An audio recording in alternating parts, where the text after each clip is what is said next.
Assalamualaikum warahmatullahi wabarakatuh. Baik, langsung saja. Di sini kami dari kelompok 7 yang beranggotakan Muhammad Hamzah Hidayatullah, Puji Rahayu dan Ruli Lailatul Qadriyanti akan mencoba membuka diskusi pada hari ini tentang penciptaan iklim kelas. Oke, baik, langsung saja kita menginjak materi yang pertama. Baik, materi yang pertama yaitu pengertian iklim kelas menurut para ahli. Yang pertama ada Bloom.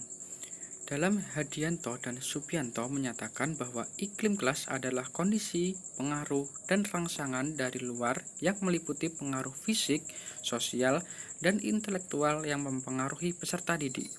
Yang kedua ada Tarmidi, menyatakan bahwa iklim kelas adalah segala situasi yang muncul akibat hubungan antara guru dan peserta didik atau hubungan antara peserta didik yang menjadi ciri khusus dari kelas dan mempengaruhi proses belajar mengajar. Yang ketiga ada Hoy dan Forrest, menyatakan iklim kelas adalah organisasi sosial yang informal dan aktivitas guru yang secara spontan mempengaruhi tingkah laku. Dan yang terakhir yang keempat ada Hoy dan Miskel, menyatakan iklim kelas merupakan kualitas dari lingkungan kelas yang terus-menerus dialami guru-guru, mempengaruhi tingkah laku, dan berdasar pada persepsi kolektif tingkah laku mereka. Istilah iklim seperti ini halnya kepribadian pada manusia. Sedangkan pengertian secara umum, iklim kelas adalah kondisi lingkungan kelas dalam hubungannya dengan kegiatan pembelajaran. Iklim kelas merupakan suasana yang ditandai oleh adanya pola interaksi atau komunikasi antar guru, siswa, siswa-guru, dan siswi-siswa. Dari beberapa pengertian di atas dapat disimpulkan bahwa iklim kelas merupakan suasana pembelajaran yang muncul akibat hubungan antar guru dan siswa di dalam kelas yang mempengaruhi proses belajar mengajar. Jenis-jenis iklim kelas berdasarkan tinjauan tentang suasana kelas atau bisa disebut dengan classroom climate dikemukakan oleh Nasution. Menurutnya, ada 3 iklim kelas yang dihadapi siswa dalam proses pembelajaran di sekolah berdasarkan sikap guru terhadap anak dalam mengajarkan materi pelajaran. Yang pertama, iklim kelas dengan sikap guru yang otoriter.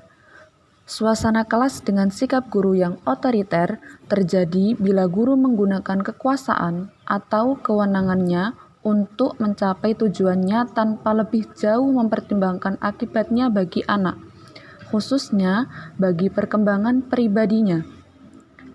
Yang kedua, iklim kelas dengan sikap guru yang permisif. Suasana kelas dengan sikap guru yang permisif ditandai dengan membiarkan anak berkembang dalam kebebasan tanpa banyak tekanan frustasi, larangan, perintah, atau paksaan. Yang ketiga, iklim kelas dengan guru yang real. Suasana kelas dengan sikap guru yang real ditandai dengan adanya kebebasan anak yang disertai dengan pengendalian terhadapnya. Anak-anak diberi kesempatan yang cukup untuk bermain bebas belajar sesuai dengan tipe belajarnya serta minatnya tanpa diawasi atau diatur dengan ketat. Kemudian Ahmad Solah yang mengutip pendapat Dreiger dan Leron Gray yang menggunakan pendekatan sosio-emosional kelas mengemukakan bahwa ada 3 jenis suasana kelas yang dihadapi oleh peserta didik setiap harinya. Yang pertama, suasana kelas autokrasi.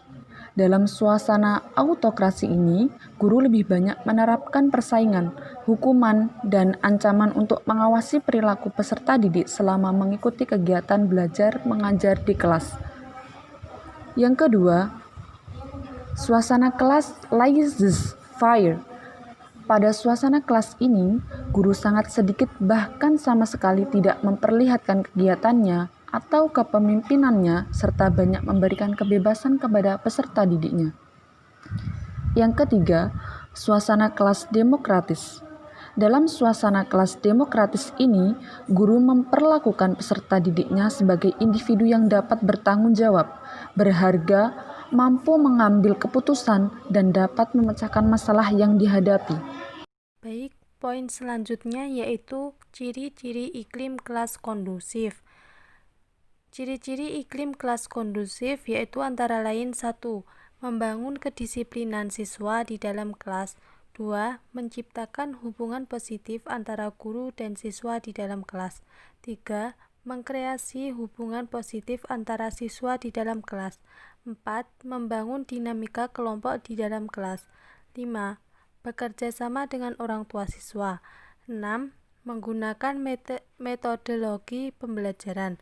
7. Memotivasi dan menumbuhkan gairah belajar. 8. Mengoptimalkan aktivitas belajar mengajar. 9.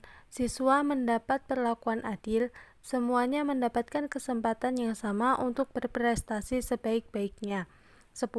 Menciptakan aturan yang baik. 11. Memecahkan macam-macam masalah. 12. Mengoptimalkan sumber daya kelas untuk meningkatkan produktivitas proses pembelajaran.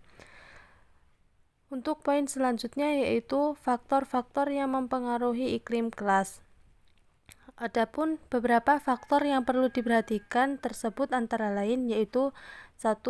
Pendekatan pembelajaran hendaknya berorientasi pada bagaimana siswa belajar atau student center. 2. Adanya penghargaan guru terhadap partisipasi aktif siswa dalam setiap konteks pembelajaran. 3. Guru hendaknya bersikap demokratis dalam kegiatan pembelajaran. 4.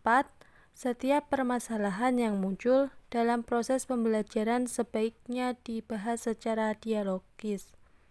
5. Lingkungan kelas sebaiknya disetting sedemikian rupa sehingga memotivasi belajar siswa dan mendorong terjadinya proses pembelajaran. 6. Menyediakan berbagai jenis sumber atau informasi yang berkaitan dengan berbagai sumber belajar yang dapat diakses atau dipelajari siswa dengan tepat. Baik, untuk selanjutnya yaitu tujuan penciptaan iklim kelas. Iklim kelas yang kondusif sangat penting untuk diciptakan agar tujuan akan tercapainya hubungan yang harmonis antara guru dengan siswa dan antar siswa. Suasana pembelajaran yang sejuk, menyenangkan, tenang, tanpa permusuhan, atmosfer belajar yang penuh kebermaknaan, serta suasana pembelajaran di kelas yang tidak kaku dapat diwujudkan. Untuk tujuan penciptaan iklim kelas yang kondusif yaitu 1. Mewujudkan situasi dan kondisi kelas baik sebagai lingkungan belajar maupun sebagai kelompok belajar yang memungkinkan peserta didik untuk mengembangkan kemampuannya semaksimal mungkin. 2. Menghilangkan berbagai hambatan yang dapat menghalangi terwujudnya interaksi belajar. 3. Menyediakan dan mengatur fasilitas perabot belajar yang mendukung dan memungkinkan siswa belajar dengan lingkungan sosial, emosional, dan intelektual dalam kelas. Sekian yang dapat kami sampaikan. Apabila ada kurang lebihnya mohon maaf. Wassalamualaikum warahmatullahi wabarakatuh.